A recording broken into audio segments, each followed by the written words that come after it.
Is the state of Washington out of compliance with its constitutional duty under Article 9 of the Washington Constitution? Education funding in Washington state starts with the state constitution. Article 9, Section 1 reads, "It is the paramount duty of the state to make ample provision for the education of all children residing within its borders without distinction or preference on account of race, color, caste, or sex." This is a documentary about the McCleary decision.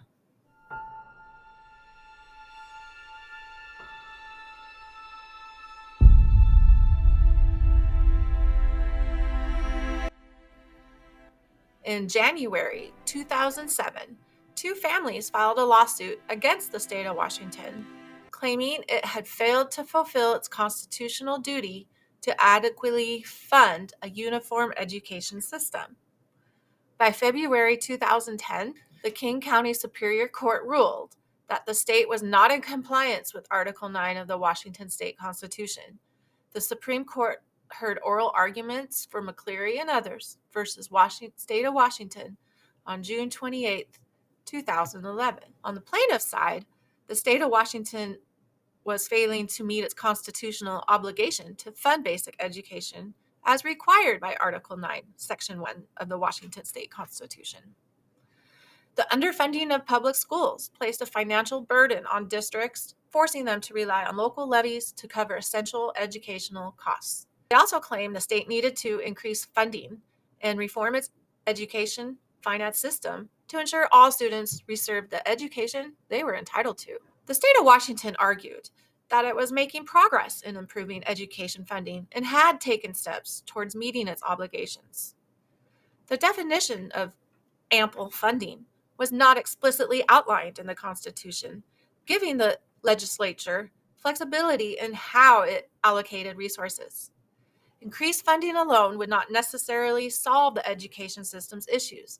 Policy and structural changes were also necessary. The final decision in the McCleary v. Washington State case came in 2018, when the Washington State Supreme Court officially concluded that the state has made sufficient progress in meeting the constitutional obligation to fully fund basic education. By 2018, the Supreme Court acknowledged that the Washington State Legislature had taken significant steps to comply with its 2012 ruling. This included implementation of reforms aimed to increase its state's funding in education, especially to reduce reliance on local property taxes, which had caused disparities between rich and poor school districts. More money has been put into K-12 funding. The state had made substantial increase in funding for K-12 education, including a significant boost to teacher salaries and the reduction in school district reliance on local levies to fund basic education. The court recognized that the state had achieved its goal to fully fund basic education defined by the Constitution. While the court concluded that the state's actions were now sufficient to meet the constitutional requirements for funding basic education, it continued to monitor the legislature's implementation of reforms. The court monitored that the funding should remain a priority. The final decision in the McCleary v. Washington State in 2018 marked the end of a long legal battle that forced the state to reform its education funding system. It resulted in a major increase in state funding for public schools, improved teacher compensations, and more equitable distribution of resources across districts. Today, there are still questions and challenges around the McCleary decision, such as, is funding truly equitable across all school districts? How can Washington sustain education funding without financial instability? Are students receiving the full benefits of increased funding? The McCleary decision reshaped Washington's public education system, but debates over funding adequacy, equity, and sustainability continue.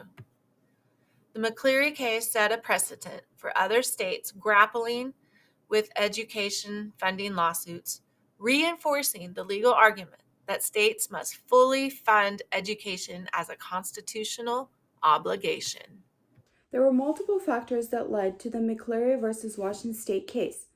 In the early 2000s, there was a growing concern that Washington state was not providing adequate or equitable funding for K-12 education.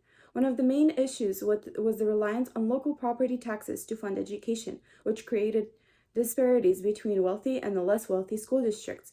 Wealthy districts could raise more funds through local levies, while poor districts struggled to provide the same level of education due to limited funding. The state was spending more on education than the previous year, but the funding did not meet the growing needs of schools. There were significant budget shortfalls, and many argued that the state was not allocating enough resources for key elements of education, such as teacher salaries, class sizes, and instructional material. Despite efforts to increase funding, these gaps were still being felt in classrooms across the state, especially in districts serving lower income communities. The long-term impact of the McCleary decision included billions for compensation for educators, for historic pay raises, for certified and classified staff across the state of Washington. It also protects funding for basic education that can only be cut for academic reasons, but not budget reasons. Not only did it increase wages, it also increased state funding.